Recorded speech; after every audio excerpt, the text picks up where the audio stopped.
కాబట్టి అబ్రామ్ గురించి అనగానే మనం అబ్రామ్ గారి గురించే కదా అని మనం అనుకుంటాం.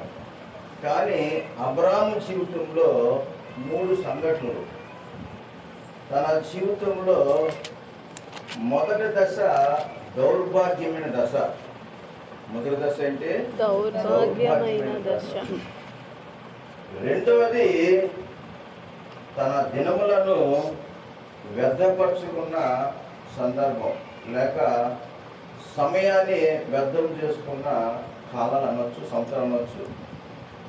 మూడవది దీవెనకరమైన సంవత్సరాలు. మొదటిది అబ్రాము గారి విషయంలో ఆయన మొదటి దశ ఏమన్నాము? దౌర్భాగ్యమైన దశ. అబ్రాము గారు విశ్వాసులకు తండ్రిగాను, దేవులకు స్నేహితుడిగాను ఎంత ఉన్నతముగా హెచ్చించబడిన అబ్రాము గారిని దౌర్భాగ్యమైన స్థితి అన్నాం. ఎందుకని చూస్తే అబ్రాము గారు దేవుని ఎరుగుకు మునుపు అతడు నివాసము చేసేది కల్దీల దేశములో, ఊరు అనే పట్టణంలో. ఈ కల్దీల దేశము భయంకరమైన విగ్రహాలతో నిండి ఉన్నది. దేవుడు తెలియదు, లేక దేవోక్తి లేదు, దైవ దర్శనం లేని అబ్రహాము దౌర్భాగ్యమైన స్థితి ఎలా అంటే తన కళ్ళ ముందే తన సహోదరుడు చనిపోయాడు, తన భార్య గుడ్రాలై ఉన్నది, దేవుడు తెలియదు. అతడు ఎలాంటి స్థితిలో ఉన్నాడంటే భయంకరమైన విగ్రహారాధన స్థితిలో ఉన్నాడు. అక్కడ యెహోషువ 24వ అధ్యాయం 2వ వచనంలో మనం చూసినట్లయితే అక్కడ అబ్రాము గారి స్థితి గురించి అక్కడ రాయబడి ఉన్నది. యెహోషువ జనులందరితో ఇట్లా నేను ఇశ్రాయేలీల దేవుడైన యెహోవా చెప్పునదేమనగా, ఆది కాలము నుండి మీ పితరులు అనగా అబ్రహామునకు నాహోరుకును తండ్రి అయిన తేరాహు కుటుంబీకులు నది యూఫ్రటీస్ అద్దరిని నివసించి ఇతర దేవతలను పూజించిరి. అయితే నివాసం చేస్తే స్థలం ఏది? ఊరు అనే ఒక పట్టణంలో ఉండేవారు. వారి దేశం ఏదంటే కల్దీల దేశం.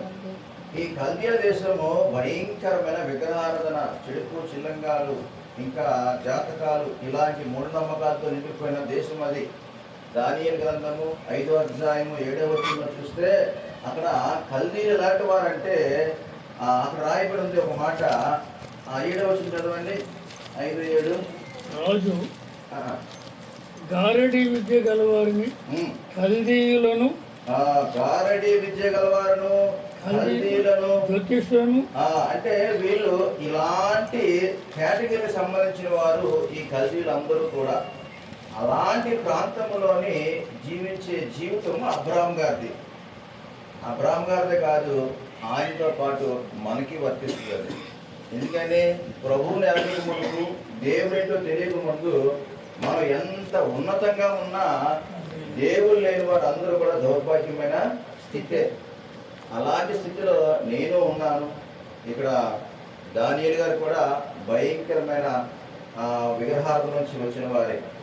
ఇది అబ్రాము జీవితానికే కాదు, మన జీవితాన్ని కూడా ముడివేసుకోవాలి. ఎందుకంటే అబ్రాము జీవితము ఒక దౌర్భాగ్యమైన జీవితాన్ని జీవించాడు. ఆ తర్వాత దేవుడు దయదలిచి అతన్ని దర్శనమిచ్చి స్వప్నమందు మాట్లాడి ఆ కల్దీల దేశం నుంచి, ఊరిన పట్టణం నుంచి అతన్ని రమ్మని పిలిచాడు.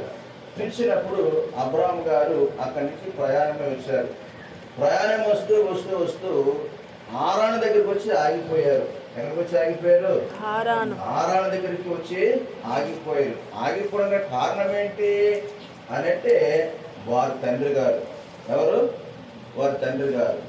ఇక్కడ మనకి ఉండడానికి చక్కగా ప్రదేశం ఉంది, మంచి వసతి ఉంది, నీరు బాగా ఉంది, మన పశుపాదులు బాగా ఇక్కడ ఎదుగుతాయి, ఇక్కడ అన్ని విధాలుగా బాగుంటుందనే ఉద్దేశంతో హారాన్లో ఆగిపోయారు.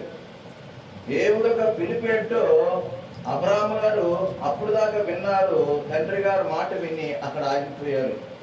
ఎప్పుడైతే ఆగిపోయారో అక్కడ అనేక సంవత్సరాలు వారు నివాసం చేసినప్పుడు అవన్నీ కూడా దుర్వినియోగపరుచుకున్న సంవత్సరాలే. దుర్వినియోగపరుచుకున్న సంవత్సరాలే.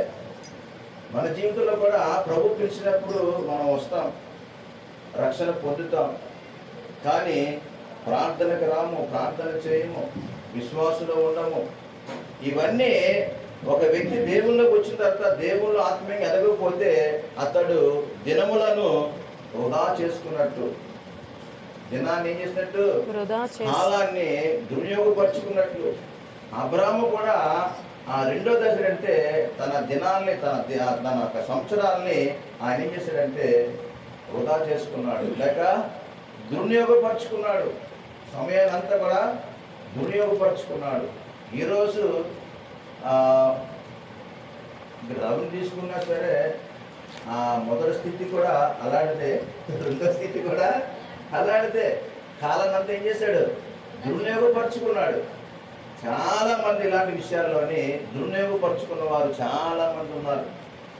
అయితే ఏదైతే ఆటంకమో, ఎందుకు అక్కడ ఆగిపోవలసి వచ్చిందో ఆ వ్యక్తి దేవుడు పిలుచుకున్నాడు. అనగా అబ్రాహాం తండ్రి గారు మరణించారు.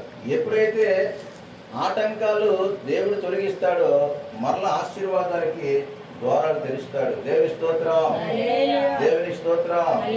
ఇక్కడ మనం చూసినట్లయితే ఎప్పుడైతే అబ్రాహాము తండ్రి గారు చనిపోయారో వెంటనే మళ్ళా దేవుని పిలుపు వచ్చింది.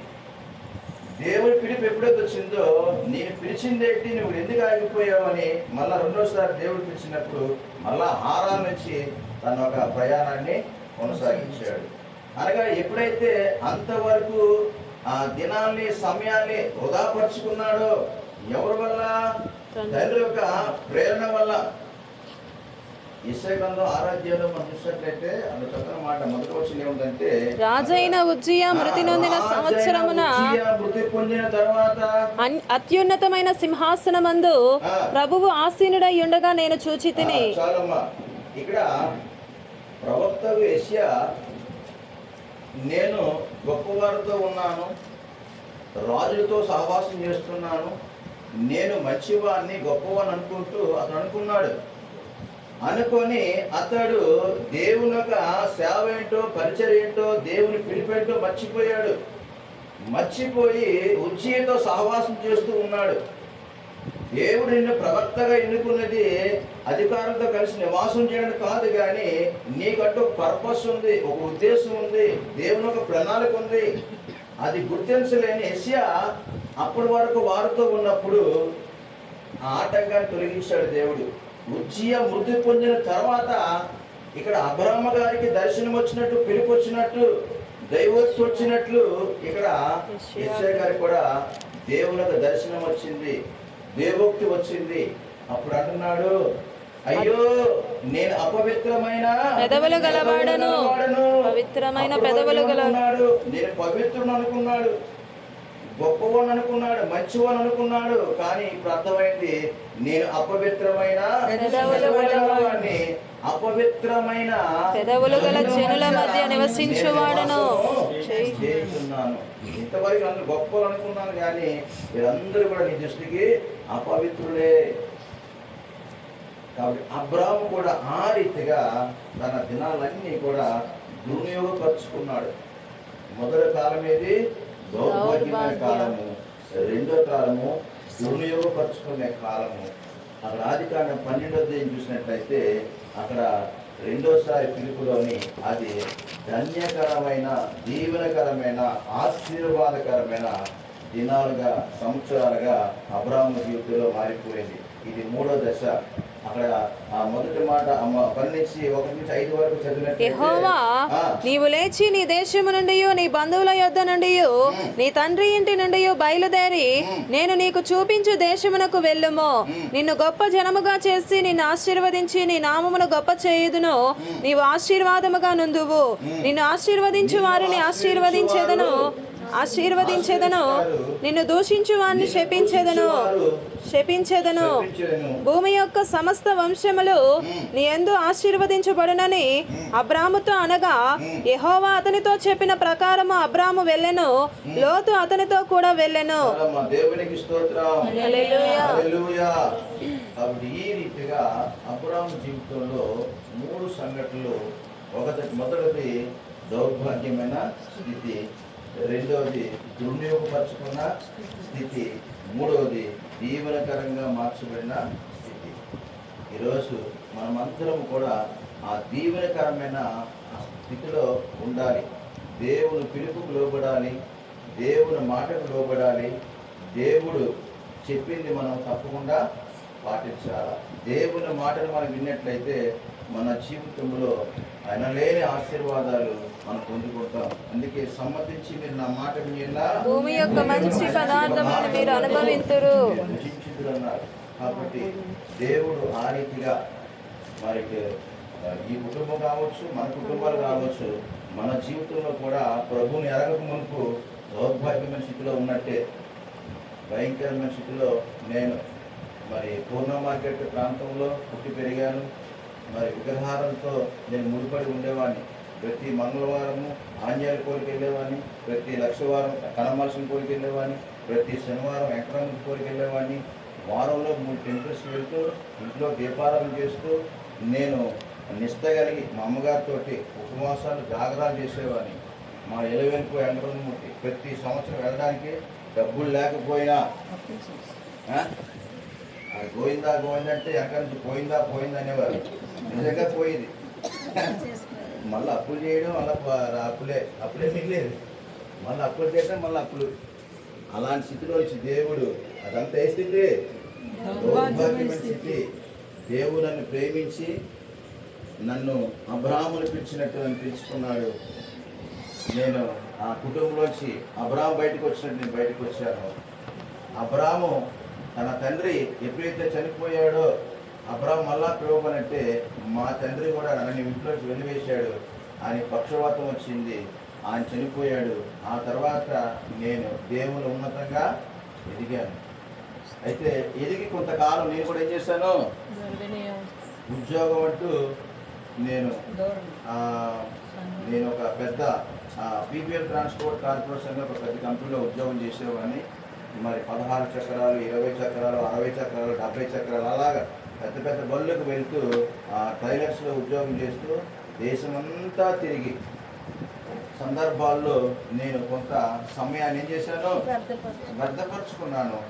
అయితే దేవుడు మళ్ళా పిలిచిన తర్వాత నేను దీవెనకరంగా మార్చబడ్డాను. దేవుని గురించి తెలిసిన తర్వాత దేవుని సన్నిధిలో గడపడానికి నేను చాలా ప్రాంతాల నుంచి వచ్చేవాడిని. అనేక సార్లు చెప్తూ ఉంటాను సంఘంలో, చాలా ప్రాంతాల నుంచి వచ్చేవాడిని.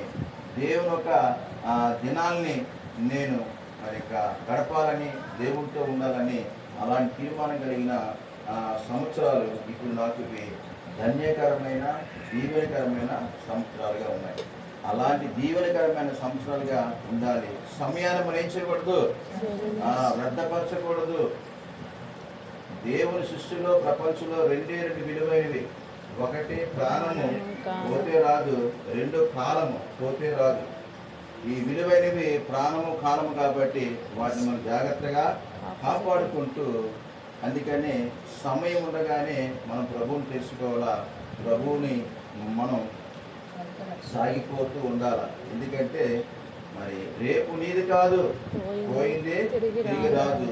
ఈ దినము దేవుడు మనకి ఇచ్చాడు కాబట్టి ఈ దినమందే ప్రభువులో మనము ఉండాలి.